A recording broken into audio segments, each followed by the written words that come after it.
just believe in the power of healing and restoration. And I know that if we can just come together and speak about the hard things, we can finally begin to heal. So, this is where we heal. Well, welcome to another episode of This Is Where We Heal. Today, I have a different kind of guest than the usual lineup.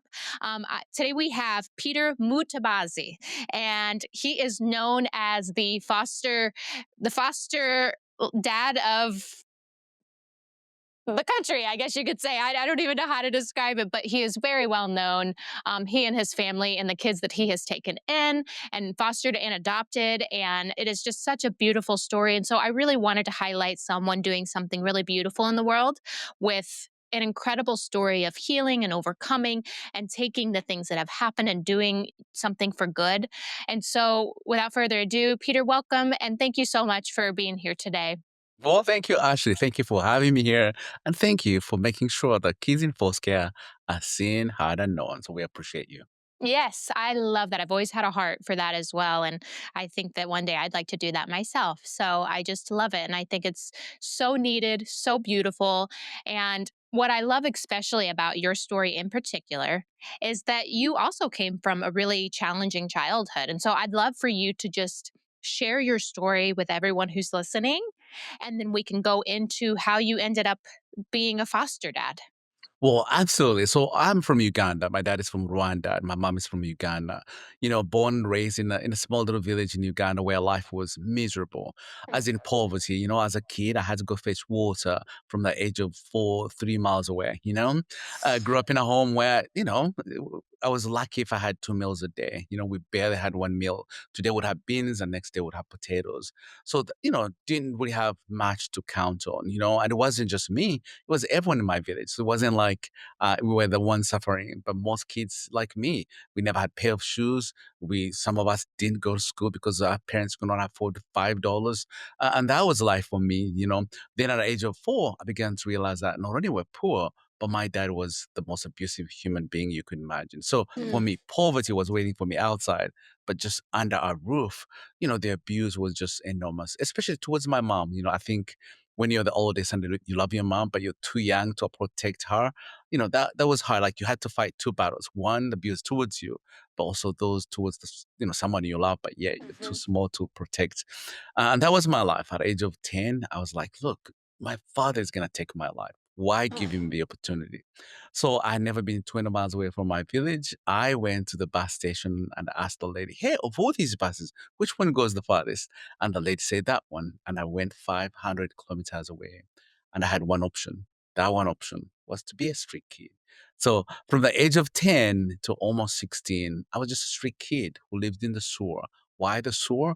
Because it smelled so bad that no people could go to. But for us as street kids, it was a safe place for us to go. So for me, that was my life. But also, some people didn't give us food, so they would throw it away. So we had to run to where they threw the food away before the dogs can get there. So for me, I didn't really like dogs when I was younger because they were my competition. But also, that's how people saw us as less of a human being. I was treated like a stray animal, and I believed it because I looked like one, smelled like one, and that was my life until I met a stranger who changed my life. Oh my gosh. So, well, first of all, I'm so sorry that you went through that. And I can't even imagine being a young boy knowing that you don't have the power to stop someone from hurting someone you love so much. And I have to imagine that really affected you deeply. And um, obviously, just going out on your own, like having that risk of it's even if I don't figure this out, even if nothing good ever comes from leaving, at least I won't be there. Like that's just so it's heartbreaking, but also such a testament to the resilience that you ended up having. And so I want to know how like you went from this boy that's, literally eating the scraps of people's food and fighting off dogs to get to it to being who you are now. Right, absolutely. Yes, it's amazing how, the world can turn and give you hope that you never had. Like for me, I could not hope because hoping was lying to myself, you know? And that was me as a kid. I was like, I'm not gonna, think about like even when someone was kind to you, like, I don't want to think this kind of people because the next one was gonna abuse you. So you lived Oh, in this world of I want to believe it, but I can't believe it because it's a lie, and it was difficult as a kid, but somehow I was able to come through that. For me, I was trying to steal from a stranger, because he gave me food.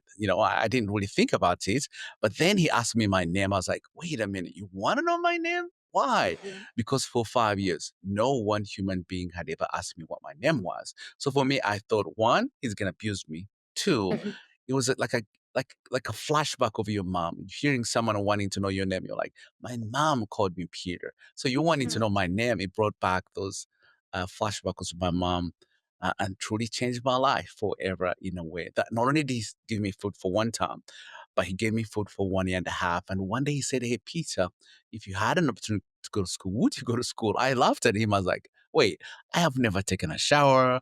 I am just abused every night, every day. Why would I would go to school? I thought school was for those people who are hopeful, those people who want a future. For me, I literally thought like I wish I didn't have to see tomorrow because the abuse today was worse what was gonna come tomorrow. So for me, tomorrow wasn't a place I wanted to dream to be. It wasn't a place I wanted to see. So for him to go to say, would you like go to school? It was like telling you, Ashley, hey, people, they're sending people to the moon. Would you like to go? you know? Yeah, like how many times do you go to bed saying, I want to go to the moon? Why? Because it's far fetched. It's not something you desire to, you know. And for me as a street kid, that's how I felt saying, would you like to go to school? I was like, no. oh my gosh. Wow. So he offered that. And obviously at that time you're like, yeah, no, that's not for me. I don't go to school. There's no hope for my future. There's nothing here. I'm no better than the dogs that you see on the street. So why would I do that? What happened that flipped that in you? At what point did you go, "Oh, okay, maybe I should do this and maybe this person will help me."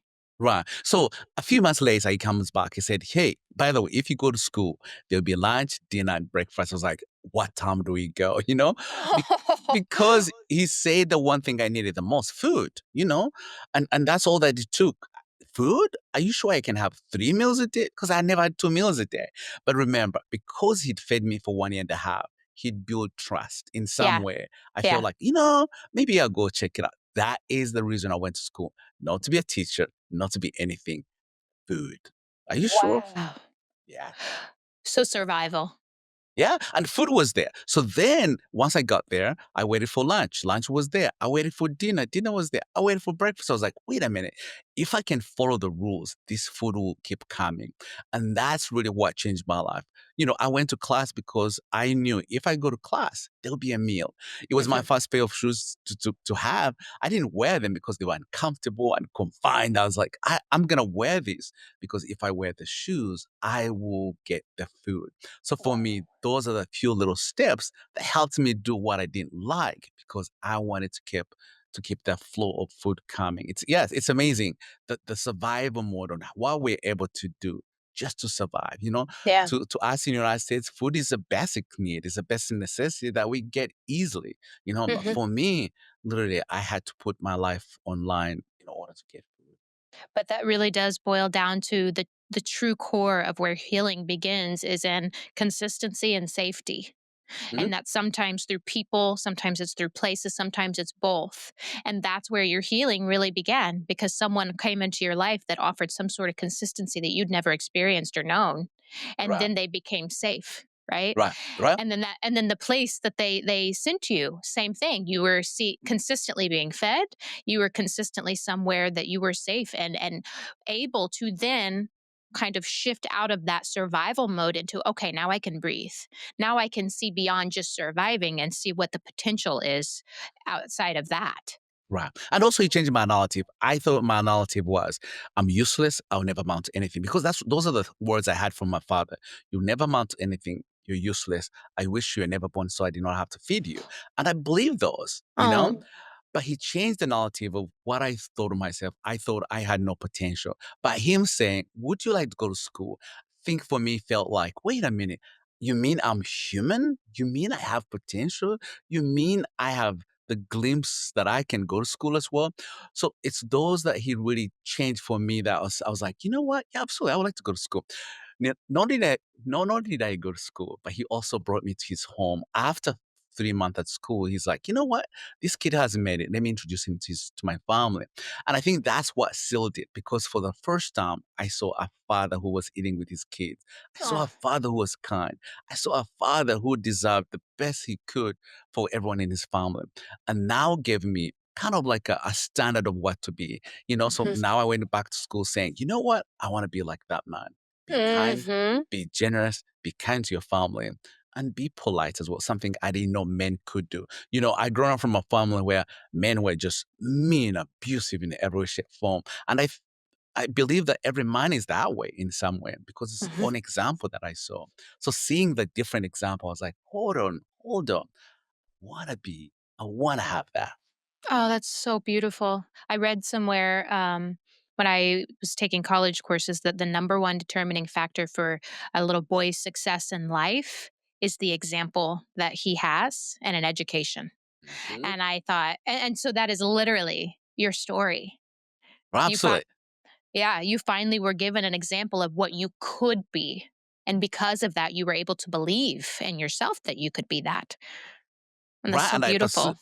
I pursued it that way because now I excelled to school. Now I knew what I wanted to be, you know? Mhm. And absolutely you're right. When we have no example of what to aspire for, we don't, you know? Yeah. And for me, that man and his family became that for me, like, wait a minute, if there's a family I could ever want to be, it's gonna be just like him.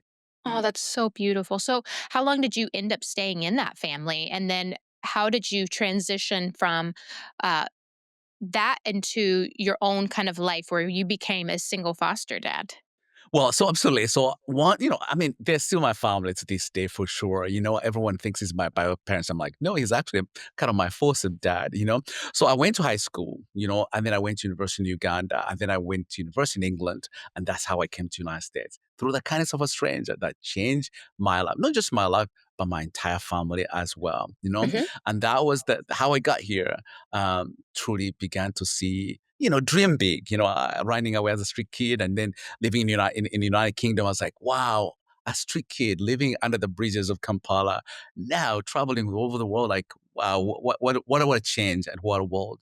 And I think I felt gratitude that wow, if a kindness of a stranger can change my life, I want to pursue the same, really change the lives of those around me. And so since then, I've always worked for companies that either, are there to, advocate for children or really helping the most vulnerable has been the way that I feel I can give back. Yeah, that's so beautiful. I love that. And that is truly, I believe, the whole purpose of it all is to extend not only just the wisdom that you gain through pain and suffering, um, but the love that you are able to cultivate because someone else took a chance on you and showed you love. And it's just, oh, I love it so much that you're doing this. So tell me the story about how you first became a foster dad. Right, absolutely. But so when I came to the United States, it wasn't easy. I think for me, I struggled with my faith. When I came to the United States, the first day I went to dinner and they gave me the most delicious food I've ever had before. And as I was eating, I noticed like there were people, the waiters were carrying plates and taking them away. So I said, where's that food going? And this person is going to be thrown away.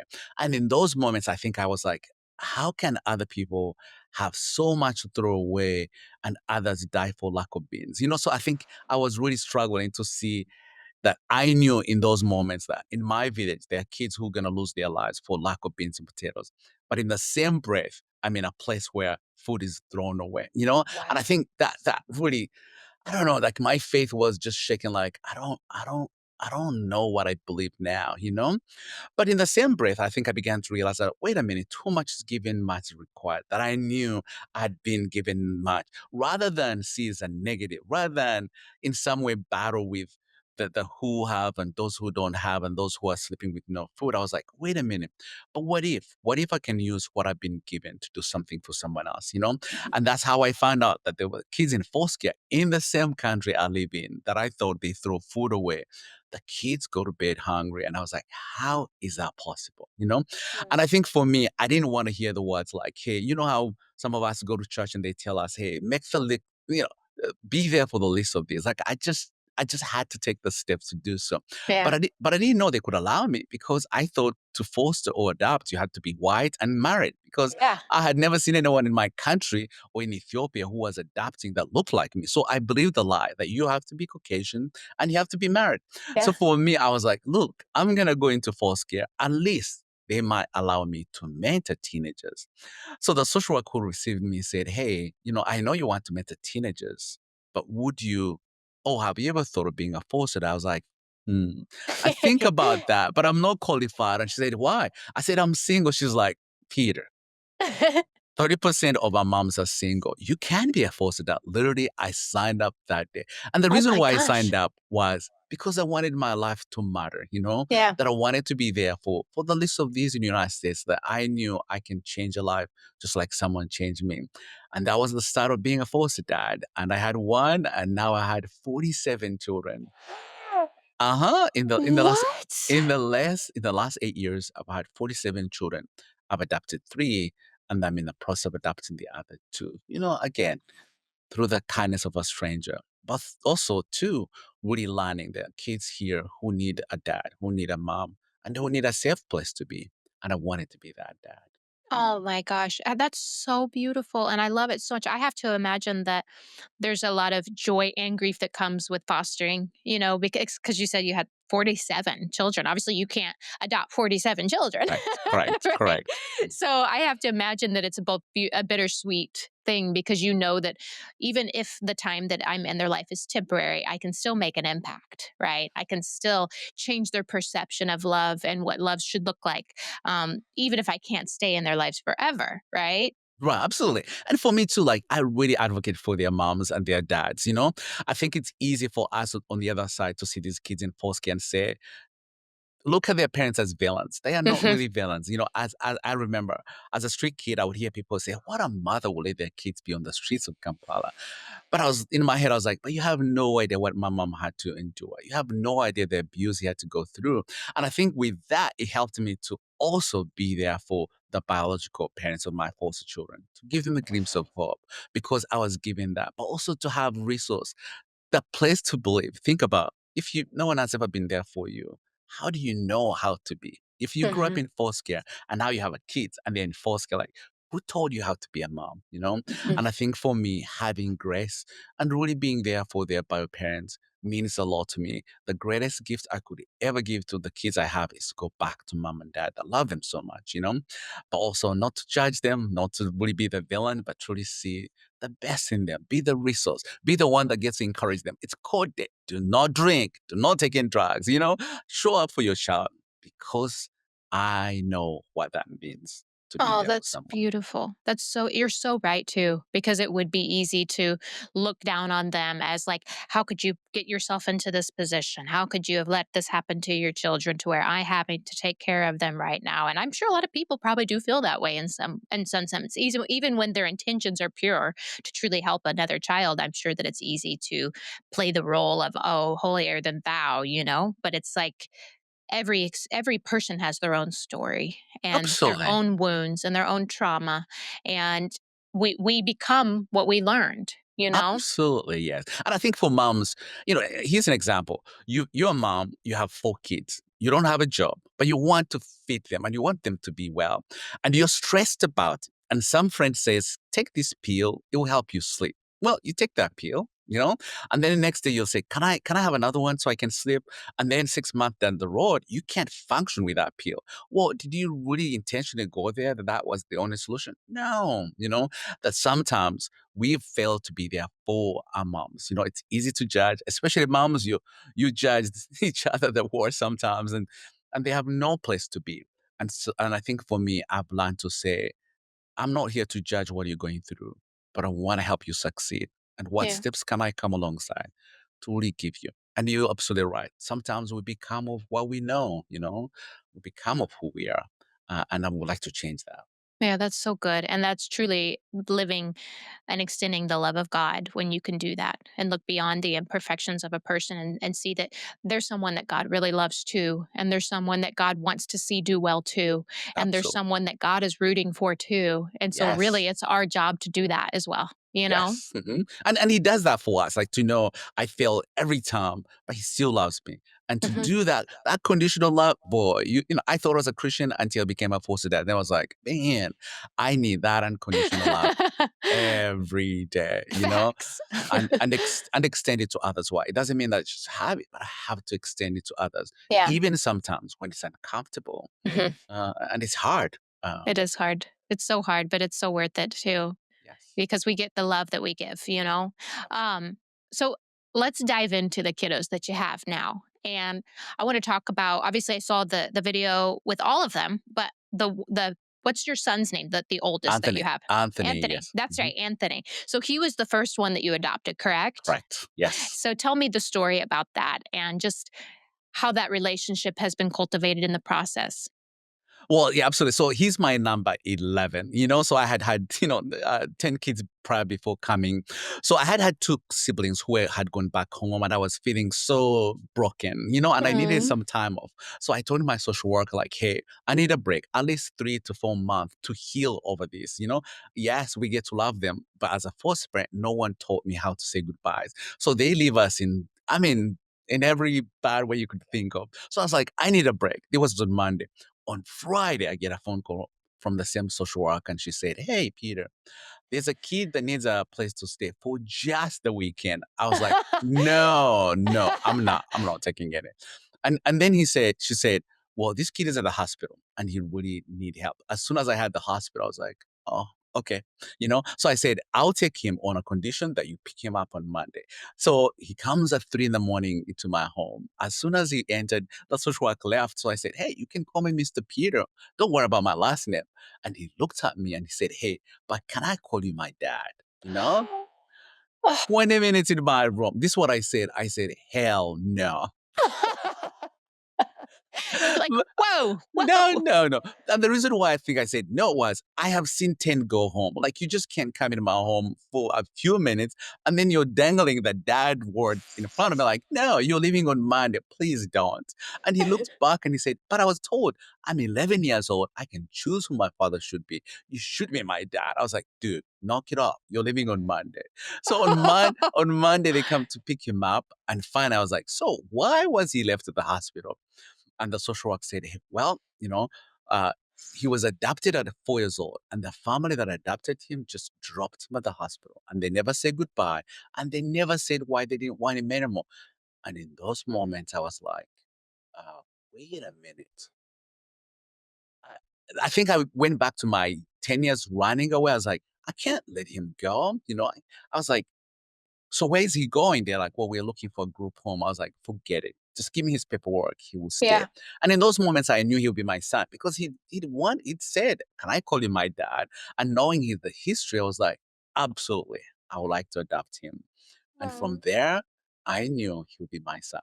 And he knew it. Aw. And it's been a joy. Yes, a lot of growth, I can be honest. So every child in foster care who comes with trauma, yes, but he Yeah. is a wonderful kid who's grown up and he's now 19 and he's in college right now. Oh, that's incredible. And that's an opportunity he may have never had he not met you. Absolutely. I could not have seen his life get better in a group home. Yeah. Yeah, that's tough. That's tough. And the odds are not in their favor. And that's for Absolutely. sure. Yeah. And for me too, you ask God to give you something and then he gives it to you and you're questioning why he gave it to you. You ask for it. Yes. So I think in those Yes. moments like, I wanted to be a dad. And there's a kid here saying, can I be your dad? I'm like, I'm gonna be your dad. I'm like, no, no, not today. And I Yeah. think sometimes we request things and when they come so fast, you're like, I wasn't expecting today. I was hoping That's for the so next true. 5 years from now. Yeah. You're like, wait, Lord, no. No, not today. I Not today. wanted that, but I Wait, didn't want wait. it right now. Thanks, but not right now. Yeah. Exactly. Yeah, 100%. God's like, you literally just asked me for it. What do you mean? Yeah, Yeah. you've been asking me for how many years? And now you this one there. I'm like, "Are you sure? Are you?" I love it so much. I'm sure that with that though, there's that ache in your heart of what if I can't hold on to him though, and you have that fear and that wound of I love them and then I of course I have to give them back and that's part of it and that's okay and that's beautiful in many ways, but it is painful, you know. Absolutely, yes. It's hard too, but it's the right thing, but it's difficult, you know? It's Yes. and I people say that's why I'm not a foster parent because I'm afraid to let them go. And I'm like, actually, you are the right parent because most of the kids have never had attachment or really struggle with attachment disorders. That when you attach to them, we get to teach them what attachment, what healthy attachment means. So the one thing sometimes people say I cannot do because I'm afraid they will go, actually, it's what we need Yeah. because you will fight for them. You do the best for them because you get attached. And that is a good thing. Yes. Oh, that's so beautiful. So you also have three others. You said the one is still in the process of being adopted, but you have and it's I know you have another little boy Right. and another little girl. Yes. And then the fourth one? Yeah. So I just got a fourth one. He's just been with us for 4 months, Oh, and so yeah, we're looking forward to adopt him. And then adopted two siblings. So the little one, the youngest sibling, is a sibling to the two that I just adopted. oh, that's incredible. Yes, I but know he's that still in doesn't get to foster. happen very often No. because Yes, most families can't take in so many children, and I try to do my best to keep siblings together. yeah, that's beautiful. Thank you for doing that. So, if you could like just give a message to anyone who's listening and let's just say they've also been through a lot and they have a heart for children in the way that you do and they've considered adoption and fostering and all those things, is there something you would tell them to encourage them? Well, absolutely. So I will share with my personal. So for me, my first fear was I didn't have a good childhood. Like I was afraid I would be my own father. That was my fear. Like I don't want to be my dad. But I'm different. I'm not my father. Sometimes we get hold on that past and somehow fail to do the best for the future because we hang on the past. And I didn't want the behaviors of my father determine my future or dictate what I could do. So that was one thing I had to deal with. The other thing was doubts. There's very, very few single dads who are foster parents. So I knew the scrutiny that I would get, but I also knew that I cannot let that really change the way I want to change life for others because that's how someone did for me. So I had to really take those off. The other part is uh, um, fostering, yes, as single parents is difficult, but there are Hmm. ways you can when you have good family and good friends that will come alongside you and truly help. So Hmm. those can truly help you move forward and be the best parents you can be. The other part is the tradition. Tradition says get married and have children. I disagree with that. There's some people who can truly be dads and good moms, but they're not married yet. So you can actually serve in that capacity while you're waiting for the traditional to come. Hmm. If your mom, don't wait to say, look, I want to be a mom, but I want to get married. Yes, God will bring that person. But meanwhile, you can actually be a good mom to someone who needs you. And that is my take that while we are waiting, I'm 50. I mean, if I could wait, that might never happen, but I could have missed out on the opportunity of being a dad because That's right. I knew I could do that. And Yeah. moms too, you want to do something, but you're waiting for the traditional way. I would say, truly, you can be. And when that person comes, actually, they already love what you're all about, that Amen. you can do that. Absolutely. The other part is if you really had a bad childhood, or things that happen to you, seek help. And that would help you. And I think with that, you can come into force care because force care will trigger everything you've gone through, Yeah. good and bad. Yeah. But when we heal on the other side, then we're able to come alongside as fresh as new, but also as willing to learn from our mistakes and be there for those who need us the most. So do not be discouraged, That's but so good. use your past to do good. Use it. Yeah. Yeah. That's so good. If you could go back to the little boy version of yourself when he was still lost and didn't have that love and didn't feel loved and didn't know where his path would go or if there was even any hope for his future, what would you say to him knowing what you know now? Oh boy. I don't know. It will be okay. It will be okay. And every night, that little Peter to say, yes, it's difficult. Yes, you don't know the future, but it's going to be okay. And hang in there. That's what I'll tell him because that was my only worry that I worried every day that what I did, what I said was based on I only have today. Yeah. That Yeah. if I knew I had the next week, I would have acted differently. Yeah. So I think I'll tell that little Peter to say, it's going to be okay. Hang Yeah. in there. And I would tell him, your story is your purpose. Your story is your purpose. It is. So yeah, I don't think had again where I come from was really difficult. And I would never wish anyone to go through that. But I don't think I would ever want to change that. Yes. That Yes. it's given me empathy, a different way that I look at things. I don't think I would be a forced parent if I had no empathy of children the same way I had to deal with abuse that I had to endure.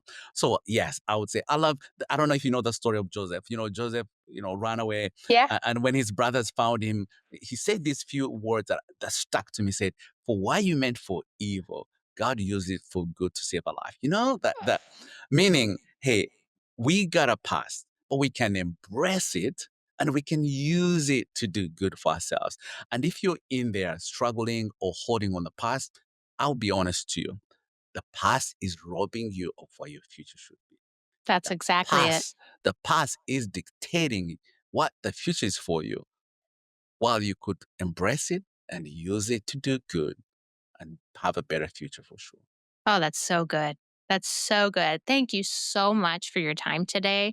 I would love to support you in any way I can and your kiddos and share anything and just see your journey unfold with all the kids and what happens and unfolds for them as well. You are such a light. You are so important, so valuable, and I'm so grateful that there are people like you that have broken the chains of their past and truly took what the enemy meant for evil and turned it into something good. You are truly a lighthouse, and I hope you know that, and how grateful that people like me are for people like you.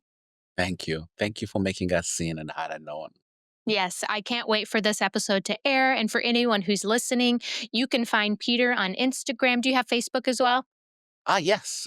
Posted that Peter or Peter Mutabazi. Okay, yes, you can find him on there. I'll obviously share his stories and tag and collaborate him, but also just look into it and his story and you will be so inspired. It is such a beautiful story and again, thank you so much for your time today and I'm so excited to see what God does for you guys. Thank you, Ashley. Thank you. Bye-bye.